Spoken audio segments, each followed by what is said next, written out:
Please justice और कुछ नहीं, मेरा बच्चा के लिए हमको इंसाफ चाहिए भाई। हम आप लोगों को पाप पड़ते हैं, मेरा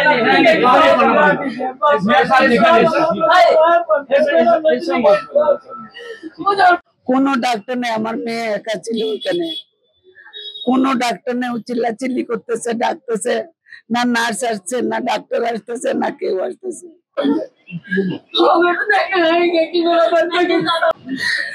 আমি ভোরবেলা গেছি তো বাচ্চাকে বেয়াল দেখছি। যখন বাচ্চা শেষ হয়ে গেছে তখন ডাক্তার আসছে। ডেঙ্গু হয়েছিল।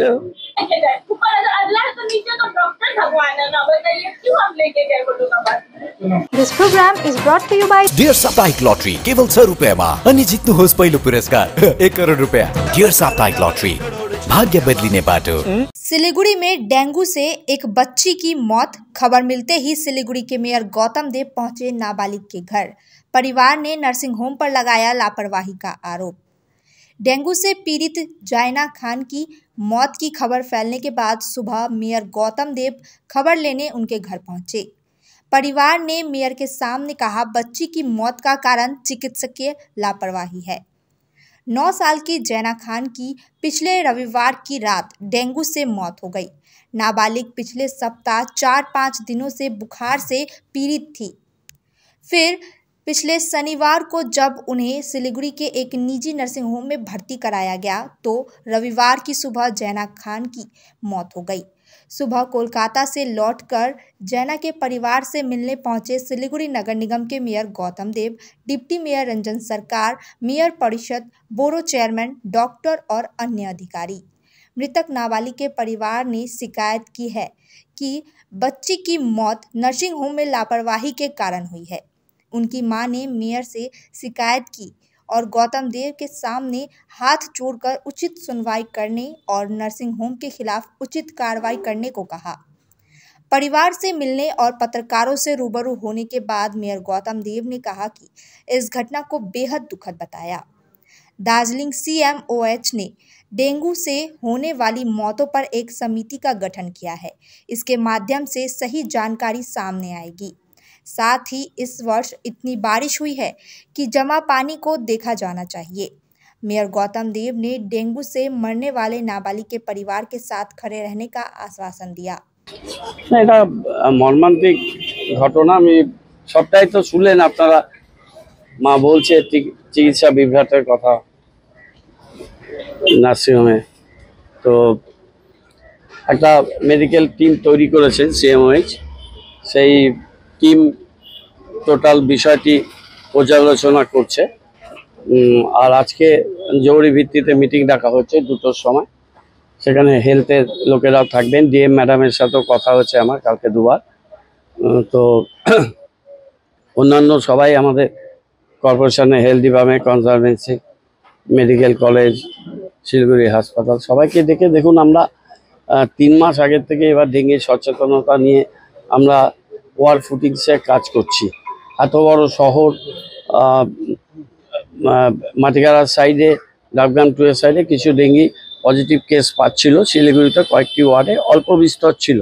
সেগুলোকে আমরা অ্যাওয়ারনেস ক্যাম্পেনিং করা, পেপারে অ্যাডভার্টাইজমেন্ট দেওয়া, CCNA আমাদের ভিসিটি টিম, আমাদের house to house survey team, আমাদের আশা দিদিরা, আমরা আমাদের মতো প্লাস মাইকিং করা, জমা জল না রাখা, সমস্ত জায়গাতেই আমরা করেছি। বৃষ্টিটাও এবার দফায় দফায় হচ্ছে। বৃষ্টিটা নেমে গেল, জায়গায় তো কিছু জমা জল থাকছেই। সেগুলো আমরা আপ্রাণ চেষ্টা করছি। আমি দেখেছি স্বামীনগরের ওই জায়গাটায় জমা জল পরিষ্কার হয়ে যাবে, আজকের মধ্যে ক্লিয়ার হয়ে যাবে। 100% তো ড্রাইনেস বর্ষাকালে কোনো জায়গায় সম্ভব হয় না, কিন্তু জমা জল এবং পরিষ্কার জমা জল এই ডেঙ্গি মশা লার্ভা তৈরি হয়, সবাই জানে। সেটাকে ব্যাপকভাবে প্রচার, নিবিড় যোগাযোগ এটা রেখেই আমরা কাজ করছি। অত্যন্ত দুর্ভাগ্যজনক, মেয়েটির মা ইনসাফ চাচ্ছে যে তার মেয়ের ট্রিটমেন্ট বিভ্রাটে মারা গেছে। খুবই দুঃখের ব্যাপার। তার দিদাও ছিলেন, তারা খুব কান্নাকাটি করছে। আমি যাচ্ছি মেডিকেলে, ওরা কি কমিটির রিপোর্ট, অন্যান্য বিষয়গুলো দেখবো। আমি আবার আসবো মেয়েটির বাড়িতে। ওর আত্মীয় স্বজনদের সাথে। সেটা তো মেডিকেল টিম তৈরি করা হয়েছে, তারা ব্যাপারটা ডিটেল খতিয়ে দেবে, কারণ তারাই বিশেষজ্ঞ। সিএম হয়েছে ডাইরেকশনে একটা বিশেষজ্ঞ দল তৈরি হয়েছে, তারা যে রিপোর্ট দেবে তার উপরে একটা মেডিকেল সায়েন্সের ব্যাপার তারা করবে। আজকে যে মিটিংটা হবে ওই মিটিংয়ে আমরা ব্যাপারটা যা পর্যালোচনা করে সবকিছুই হেলথ ডিপার্টমেন্ট তারা তাদের স্বাস্থ্য দপ্তরকে জানাবে। সেটা আপনাকে বলেছে হয়তো, হ্যাঁ, কিন্তু আমাকে এটা আপনার এই কথা আমি উত্তর দিতে পারবো না। সাফাই কর্মী নিয়ে আপনি কোথা থেকে পেলেন? ও বিরোধীদের আমি মৃত্যু নিয়ে রাজনীতি আমি পছন্দ করি না। সকাল বিকেল এখন শহরে মেন জায়গায় পরিষ্কার হয়, বৃষ্টির জল যে জমে না সেগুলো আপনাদের সংবাদ মাধ্যমেই দেখিয়েছে। কিন্তু বৃষ্টিতে কিছু জমা জলের সমস্যা থাকবেই থাকবে, কেউ বলতে পারবে না যে পুরো বর্ষাকাল হবে আর আধা ঘন্টার মধ্যে জল নেমে চলে যাবে। কিন্তু আমাদের 250 জন আমরা হাই ড্রেনে আমাদের কর্মীরা কাজ করছে, এক্সট্রা নিয়েছি। আর 354 জন অশোকবাবুর সময় নেওয়া হয়েছিল, যাদেরকে রেড বুক বিক্রি করার জন্য আর গণশক্তি বিক্রি করার জন্য কর্পোরেশনে রাখা হয়েছিল। তাদের এখন আমরা কাজে দিচ্ছি। 70-72 জন কাজ করে, বাকিরা কোনো কাজই করে না। কাজ সবাইকে করতে হবে এবং তাদের এইভাবেই নেওয়া হয়েছিল। আমরা এসে কিন্তু কোনো কর্মী নতুন নিইনি। 250 জন, যেটা মাত্র 3 মাসের জন্য নেওয়া হতো সিজনাল লেবার, সারা বছর নিয়েছি যাতে হাইড্রেনগুলো ক্লিয়ার থাকে, যাতে জমা জল বেরিয়ে যায়। এবং এত বেশি গাড়ির সংখ্যা করেছি যে এখন মেন জায়গায় দিনে 2 বার করেও পরিষ্কার হয়। শহর অনেক পরিষ্কার পরিচ্ছন্ন হয়েছে, কিন্তু দেখুন এগুলো বৃষ্টিপ্রবণ জায়গা। আর শিলিগুড়িটা একটা কড়াইয়ের মতো, এখানে জায়গায় জায়গায় কিছু জল জমেই। আমরা সচেতন থাকি যে এই জমা জলটা যাতে দীর্ঘস্থায়ী না হয়, 24 ঘন্টা বা 8 ঘন্টা 10 ঘন্টার মধ্যে যাতে জলটা বেরিয়ে যায়। এখন বাড়ির কোনায়, টবে, কোনো টায়ারের দোকানে টায়ারের মধ্যে বা কোনো জায়গাতে একটু আবর্জনা থাকছে, তার মধ্যে জল অ্যাকুমুলেট করছে কি না কয়েকদিন, এবং সেখান থেকে এই লাভাটা হয়। রেগুলার বেসিসে এটা পরীক্ষা নিরীক্ষা সার্ভের কাজ হচ্ছে, 3 মাস আগে থেকে করেছি। গতবার এই এফেক্টিভ ম্যানেজমেন্টের জন্য গতবার মাত্র একটা বোধহয় ডেঙ্গি ডেথ কেস ছিল। আমরা চাই না যে আমাদের শহরে ডেঙ্গিতে একজনও কেউ মারা যাক, একটা 9 বছরের বাচ্চা শিশু। আমি অত্যন্ত মর্মাহত, দুঃখিত, ব্যথিত। আমি আবার আসবো মেয়েটির বাড়িতে, তার মেয়েকে তো ফিরিয়ে দিতে পারবো না, কিন্তু তার মা যেগুলো কথা বলেছে সেগুলোকে নিয়ে নিশ্চয়ই পর্যালোচনা করব এবং সর্বোচ্চ জায়গায় বলবো। এলাকাবাসী অভিযোগ করছে এই 7 নম্বর 8 নম্বর ওয়ার্ডে নোংরা জমে থাকে, এখানে ডাম্পিং গ্রাউন্ডের মতো তৈরি হয়ে গেছে, নিয়মিত পরিষ্কার হয় না, ড্রেনটাও পরিষ্কার হয় না। দেখুন এখানে কাউন্সিলর আছে, 7 নম্বর 8 নম্বর তো বিজেপির কাউন্সিলর, আমি কোন দলের কাউন্সিলর সেটা বলতে পারবো না। বিবেকানন্দ রোডের এটা পরিষ্কার করার মেকানিজম আমরা নতুন করে চালু করেছি এবং কিছুদিন আগে মানুষের কাছে চলতো। আমি 7 নম্বর ওয়ার্ডে ছিলাম, এই কাছেই একটা স্লাম এলাকায় একটা বাড়িতেও ছিলাম, পুরো এরিয়া ঘুরে দেখেছি। আজকে 40 বছরের আবর্জনা সমাতে একটু টাইম লাগছে। আপনার নাম কি? আমার নাম ওসনা বেগম। আপনি যে বাচ্চাটা মারা গেছে আপনি তার কে হয়? আমি ওর নানি হই। হ্যাঁ বলুন কি হয়েছিল?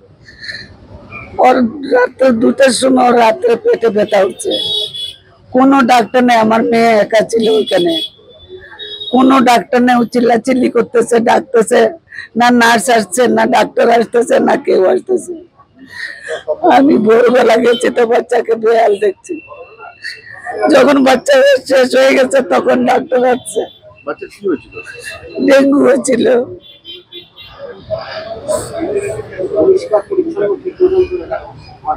না না, এদিকে তো পরিষ্কার হয়, এদিকে তো সবসময় পরিষ্কার হয়।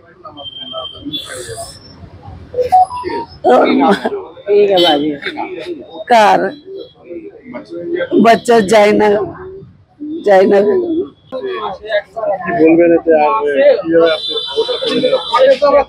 আমি অ্যাকচুয়ালি কলকাতায় ছিলাম, দলীয় প্রোগ্রামে ছিলাম, তো আমি কালকে এসেছি। আমি শুনতে পেলাম যে বাচ্চাটা মারা গেছে, শুনলাম ডেঙ্গুতে মারা গেছে।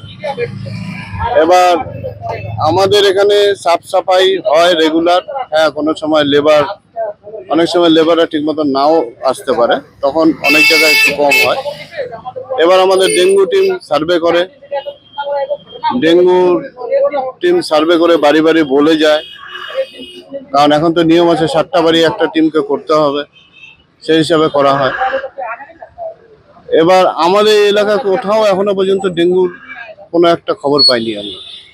এবার দেখুন, ডেঙ্গু মশা আপনি যেখানে থাকবেন সেখানটাই যে আছে এরকম ব্যাপার নেই। ওই স্কুলেও পড়তো, ঠিক আছে, সেখানেও হতে পারে। এটা কি আপনার ওয়ার্ডেই হয়েছে? না, মারা গেছে যে আমার ওয়ার্ডে ওর দাদু বাড়ি, ওখানেই থাকতো ওদের দাদু বাড়িতে থাকতো, পাশে 8 নম্বর ওয়ার্ডেও ওদের বাড়ি আছে, ওখানেও রাতে ঘুমাতো। গ্যাপ দেখতে পাচ্ছেন যে সার্ভে করে গেছে, একটা সময় পরে জ্বর এসে বলছে, তারপর চিকিৎসা। না দেখুন, আমাদের সার্ভে টিম যেদিন মঙ্গলবার দিন এসে সার্ভে করে যায় সেদিন জ্বর ছিল না। আরেকটা দাদা, ওই ড্রেন নিয়ে দেখা যায় অনেক জায়গায় জাম হয়ে আছে, ড্রেন কি ডেলি পরিষ্কার হয়? ড্রেন রেগুলার পরিষ্কার হয়। এবার দেখুন, কাজ করার পর অনেকে মানুষ এখনো সচেতন হয়নি সেভাবে। অনেকে এই কাজ করার পর দেখবেন রাস্তায় মাল ফেলে দিচ্ছে, ড্রেনে মাল ফেলে দিচ্ছে। হ্যাঁ, কোনো কোনো সময় লেবার কম থাকলে সেটা অসুবিধা হয়, কাজ হয় না, কিন্তু রেগুলার কাজ হয়। আপনার নাম? আমার নাম পিন্টু। आपका पहाड़ घूमने का सपना हो तो Darjeeling blossom eco tourism complex आपके लिए सटीक विकल्प है। यहाँ आप पाएंगे प्राकृतिक सौंदर्य, 360 डिग्री दृश्य और उच्चतम सेवाएं। कांचनजंगा, 4 धाम नामची, सुबह की सूर्योदय, नाथुला रेंज और तीस्ता रिवर के बेहतरीन दृश्य यहाँ आपका स्वागत कर रहे हैं। यहाँ पे सुविधाजनक बेडरूम और मैरिज पार्टी तथा अन्य कार्यक्रमों के लिए विशेष हल भी उपलब्ध है। तो बुकिंग करें और अपने घर से दूर होकर पहाड़ी शांति का आनंद लें। दार्जिलिंग ब्लॉसम इको टूरिज्म, छोटा मनगुआ, दार्जिलिङ। अधिक जानकारी के लिए कॉल करें 9800072639। गणपति द्वारिका ग्यालेरिया अब सिलिगुडीमा झट्टै सञ्चालनमा आइरहेको छ। 140 वटा दोकानहरू भएको 7 तले शपिङ मल, जहाँ तपाईले separate service elevator, sitting, lounging areas, hygienic toilets र सेपरेट सर्भिस एरियाको सुविधा पाउनुहुनेछ। यसको साथै एस्ट्रोट्रफ फ्लोरिङ र टेरेसमा क्रिकेट नेट, आधुनिक सुविधाहरूले भरिएको लिफ्ट, एस्केलेटर, पार्किङ र सुरक्षा व्यवस्था पाउनुहुनेछ। झट्ट बुकिङ गर्नुहोस्। Ganapati Dwarika galleria, opposite global tower, Baneshwar मोड़, eastern bypass road, Siliguri. Can you believe this? क्या आप विश्वास करेंगे? दवाइयों में 22% तक की छूट। जी हाँ, सिलीगुड़ी फार्मेसी हर मेडिसिन में 22% छूट दे रहा है। साथ ही पूरे सिलीगुड़ी में फ्री होम डिलीवरी। सिलीगुड़ी के बाहर केवल 50 रुपए कोरियर चार्जेस। ऑर्डर करने के लिए फोन करें। अब मेडिसिन के खर्चे में बचत ही बचत। मंडे टू संडे सुबह 7 बजे से रात 12 बजे तक दुकान खुली है और यहाँ 99.9% मेडिसिन आपको मिलेगी। सिलीगुड़ी फार्मेसी में पॉलीक्लिनिक भी है, जहां आपको सिलीगुड़ी के बेहतरीन डॉक्टर से संपर्क कर सकते हैं। सिलीगुड़ी फार्मेसी, नेताजी मोड़, सुभाष पल्ली। Contact number 9933990001।